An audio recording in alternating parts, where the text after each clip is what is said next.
What in the world has this customer got themselves into? Let's find out.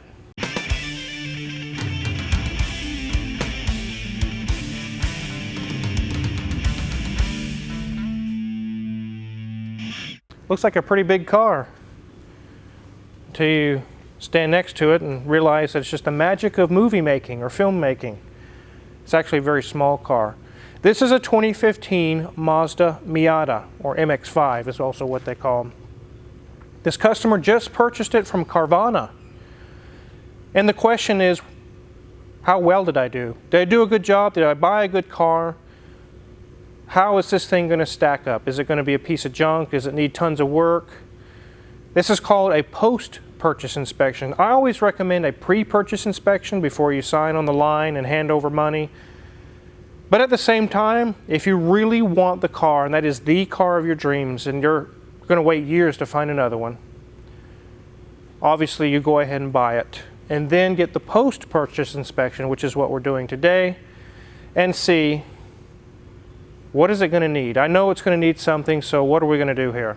There we go, that's much better. The proportions are more correct now. This is actually a very small car. As cool as these cars are, they are really neat, they handle really well. I'm just too big of a guy. Even if I lost another 50 pounds, which I've lost 50 already, I'd like to lose 50 more. Even then, I'm still too big for this car. I'm too tall. I got big bones, I guess you could say. I literally have to curl into a ball to fit inside of it. So this wouldn't be the car for me based on that, just that alone. The customer states one of the things they want checked out is they believe the front bumper has been repainted, and they want to know, has it been repainted or what's all been done there? So let's go ahead and take a look around this car, then we'll open the hood. Looks like a happy little kid that's Christmas Day and opening the presents, Mrs. Wizard. It does look like a happy little car. So the question is, has the bumper been off and repainted or something along those lines? One thing I can see right now is paint on that fog light where it was taped off, and some paint got, some overspray I guess you could say, got onto there.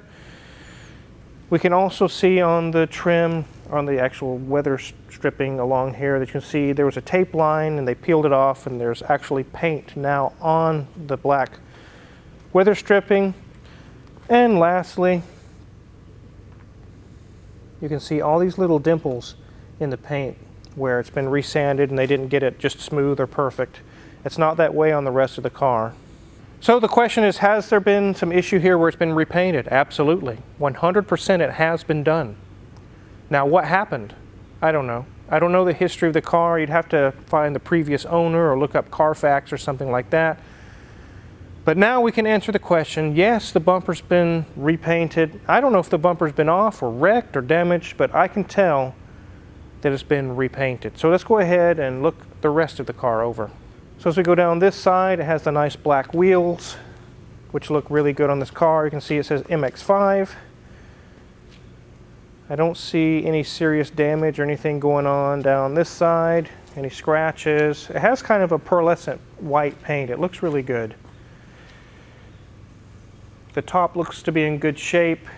I don't see any pinholes or tears or anything like that on this side. The glass is not cracked. The rear looks really good. Taillights are intact. The top on this side looks good as well. The paint looks pretty decent all the way down this side. And all the glass on this side is intact and crack-free as well. Let's go ahead and open the hood. So whatever happened to this car, it obviously didn't damage the headlights because it still has the kind of faded old headlights on it. They did not take care of that, but they're still functional, they still work. Here is our little 2-liter 4-cylinder. It has about 170 horsepower and around 140 or 150 pound-feet of torque. It's not a ton of power, but the car is so small and light that you really don't need tons of power. Everything looks clean, everything looks intact. I don't see any modifications. One thing I always look for, like on this car, it has the stock air intake duct. It doesn't have some Mugen crap on it. It is all like it left the factory. Go ahead and check the oil here. is nice and full. The earlier Miatas would have had a timing belt that would require service. This one has a timing chain. And once this thing gets into the high miles, it's definitely something to inspect, like you saw in our previous video, but it doesn't have a scheduled service just like a timing belt does. You can see the heater hoses and air conditioning lines, they are all routed along the firewall real nice and shiny and clean. This heat shield is nice and clean. Little things like that, I can tell that it's been maintained, it's been taken care of, it's not been abused. So I don't know what happened to the front bumper, but you can see through this little hole that the structure is not bent or welded or modified from an accident. All these plastic pieces are intact, and the bolts and everything, like for the air filter housing. Here's the coolant reservoir. It looks like the original one's kind of yellowed. And you can see the radiator down below, it's kind of canted. It's kind of out of the way, so it wouldn't have been hurt so bad in an accident. It's not way up here by the bumper. Everything looks stock. There's no broken plastic tangs on it or anything. So whatever happened to the bumper, it probably was a cosmetic issue and they repainted it or put a new bumper on. I'm not sure, but we'll get it on the lift and we'll look underneath as well. But first, let's check out the massive, huge interior on this car. Okay, ladies and gents, got an accessory mode there so we can see the miles on here. And it has 84,000 miles on here. Not terribly many. Those lights on there are not lighting it up like Christmas trees because they're just testing and let us know that it's actually working. So let's go ahead and turn off that ignition, save that battery in there. But it's looking great.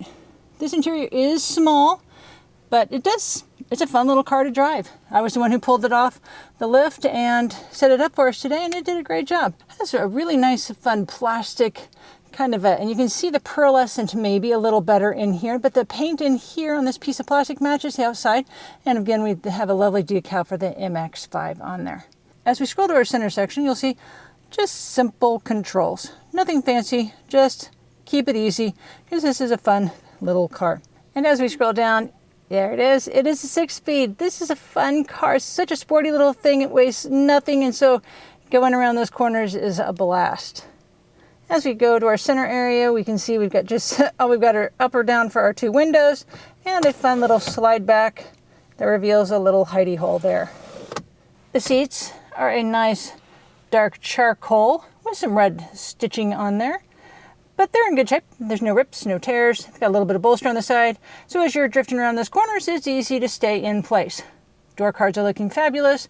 All just a nice little plastic, but they're all intact. Even the little, I would say, microscopic little holder there is looking good as well. And as we scroll back, of course, there's no back seat because it's a two-seater, but we do have a fun little hidey hole here. We can access in there little tidbits of stuff. And it does have the gas tank release switch right there as well. It does have a small air dam when the top is down. And it does have a little bit of a trunk-ish space back there as well, which the camera can get to, even though I can't reach back there myself. As we scroll up, it's looking good. This is a great way to see if there is a problem. If I had turned off the light, if we see any pinpoints, which I'm not seeing any, that's a great way to tell if we have any holes, pinpricks or not. So lights back on. It's looking in fabulous condition. As we end up at our steering wheel, there it is. Lots of controls. Easy to access just with our thumbs so we can keep our eye on the road and take care of things like cruise control, radio, all those fun things that make it fun to jam as you're going down the road. So, fun little car in here. Let's get this up in the air to see if there is any other damage.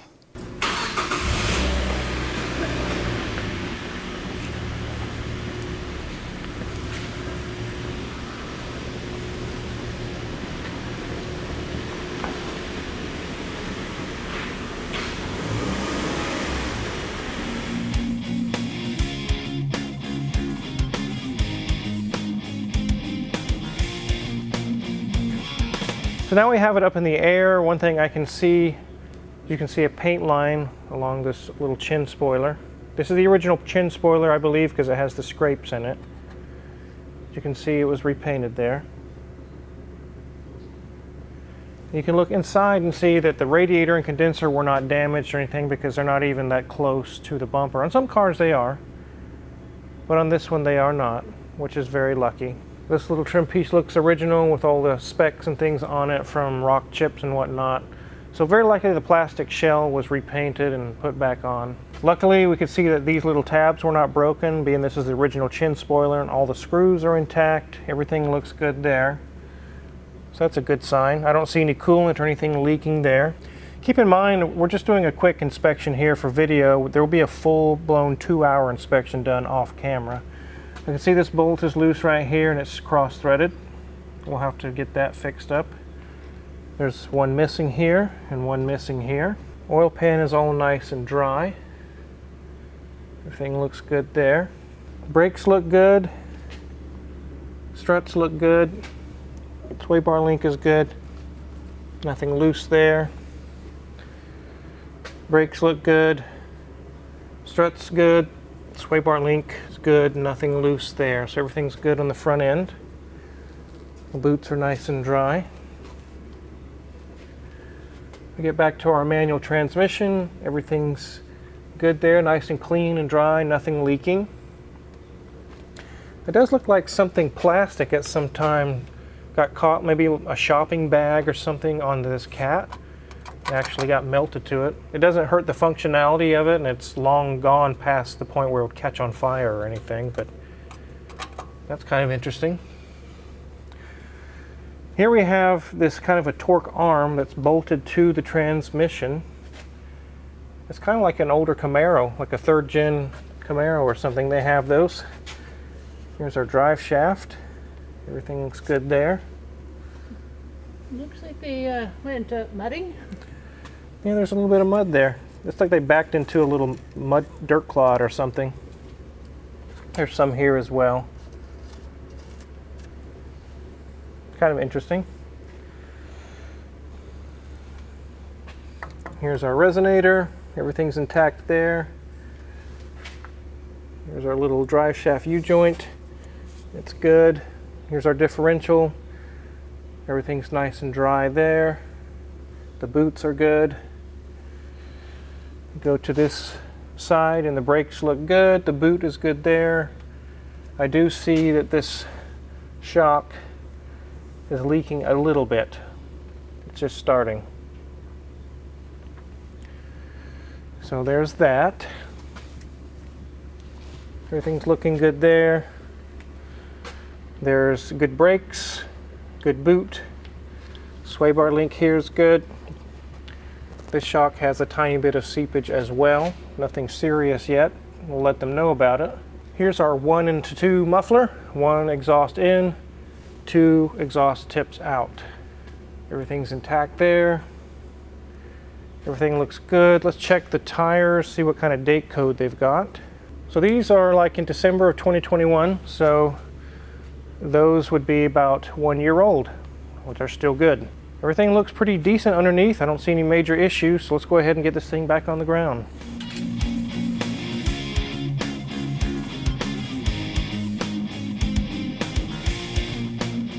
So all in all, I think the customer did pretty well. There's no major issues with this that I can see. I don't know what happened to the front end, but I don't believe it was major structural damage or a massive impact. There's no damaged radiator or bent cross members or anything like that, or any of the structure. It's all intact in there. As to what happened, it could be the paint was scratched really deeply. It could be that the bumper cover was cracked. I'm not sure exactly what happened, but there has been a repaint done on it, that's for sure. But they did reassemble it very well. There's a few little screws and things that need to be retightened, but other than that, they did a pretty decent job. It only has 84,000 miles on it, which is actually kind of low, which means it has a very long life ahead of it. So the post-purchase inspection, as far as me checking it over, giving it a quick look is done, I'll definitely have Danielson go through with a fine-tooth comb and check it a little deeper. I don't think we're going to need to do any major work or anything to this. Everything looks good. He can bring it back at some point. We can take a look at the rear shocks and getting those replaced. But it is fully drivable, fully operational right now. Everything works on it, so there's no major issues that way. We get quite a few of these each year in the post-purchase inspections, and it does bring us in a lot of work because people really don't know what condition their car is in. They trust us here that we'll give an accurate description of what we see, what's going on with their car. And if one little thing needs replaced or one little thing here or there needs to be replaced, we're not going to quote $10,000. Some shops do that.